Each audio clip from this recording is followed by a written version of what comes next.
Hello folks, we are on the road. You can see through the back window there, the trailer's in the back window behind Aquila. The boy and I are on a trip out into the wilderness here. We just spent probably an hour climbing a 1.5 mile of road. This is one of those four-wheel roads that it amazes me to see some junky cars on it, like Chevys and Fords and things like that, just regular everyday cars. They must just beat the hell out of the cars. But we're looking for a camping spot that's free and open and good scenery and everything. We've got real good scenery right at the moment. We took a stop. We were going to put up the drone, but I charged all the drone batteries, but I forgot to charge the drone controller batteries. So we don't have the drone controller is right now sitting here on charge, charging it through the car. But let me show you what's outside here. Hopefully the wind won't kill it too much, but we're up in the middle of nowhere. We have a really good scene. It's been raining for 2 days, so it hasn't been great to thinking about getting out, but it's supposed to stop. So we're hoping to set up camp and find a good spot for the night, and then hopefully tomorrow will be beautiful. It's a full moon, so that's always nice. And otherwise everything's great. And Aquila is all psyched. He is like running around sniffing flowers and chewing on bushes and doing all sorts of things. He wants to be out there camping, hiking, and doing his stuff. So we'll get back on the road and we'll show you some of the road that we're driving on. It's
Well, this is going to be a short video. We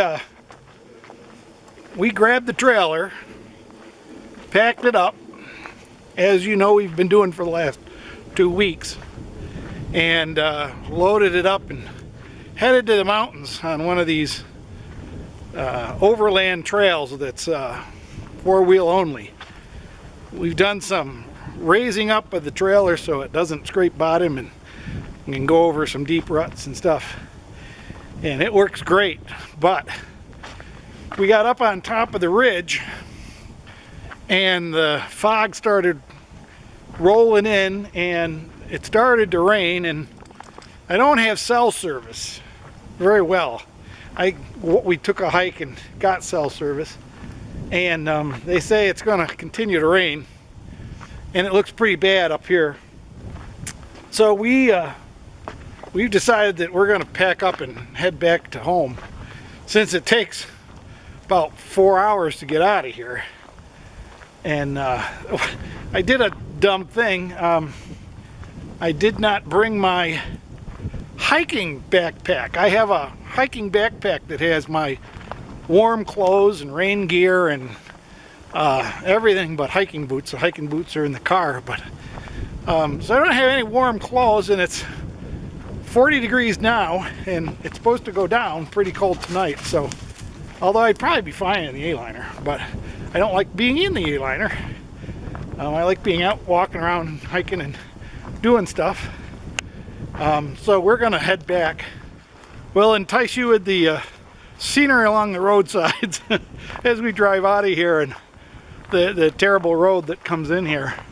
But you know, there's this road that looks pretty bad getting in here, and that one big rock where Akila is looks pretty nasty. But otherwise, these are like the campsites that are on this road. There's quite a few of them. It would be a hard thing to turn the A-liner around in here, but I probably could. I mean, this is a big enough spot that it's just a matter of how far back up you can back up. It's one of the things I'm learning about North Carolina is that it never rains continuously. Like back up in Syracuse, back up in New York, when it rains for 2 to 3 days, non-stop. It's you know, it doesn't really let up much. Up here, it sprinkles for 20 minutes, and it stops for an hour. Then it pours like crazy for maybe 15 or 20 minutes. It stops, and it might sprinkle some more. Then it rains a little, but it doesn't rain non-stop. I mean, if you wait, like people at work, they get out of work and they punch clock and it's raining, so they run like crazy to their cars. But if you wait 10 minutes, it's gone. It stops raining, and that's what I do. And that doesn't happen in New York and in New England. I mean, when it starts to rain, it rains for hours and hours. So that's really something totally new to me in North Carolina. I like it. I like it a lot. Makes me think there's no way to flood anything unless you really get some super, you know, a hurricane come through or something, and it really does rain for days. But most of the time, the rain is short-lived in periods. Anyways, I think we're going to end the video here. Maybe get some other scenes at the end here. Maybe Akila do something stupid. I'll add that to the end of the movie. So always think, you know, camping's for fun. Don't ever do it and be miserable. So thanks for watching. Check out the playlists. Check out the other videos, and we'll be back on the road and doing some real camping pretty quick. Doing some campground reviews and all that stuff. So thanks, folks. Akila and I say we're having a good time. I hope you do too. Bye-bye.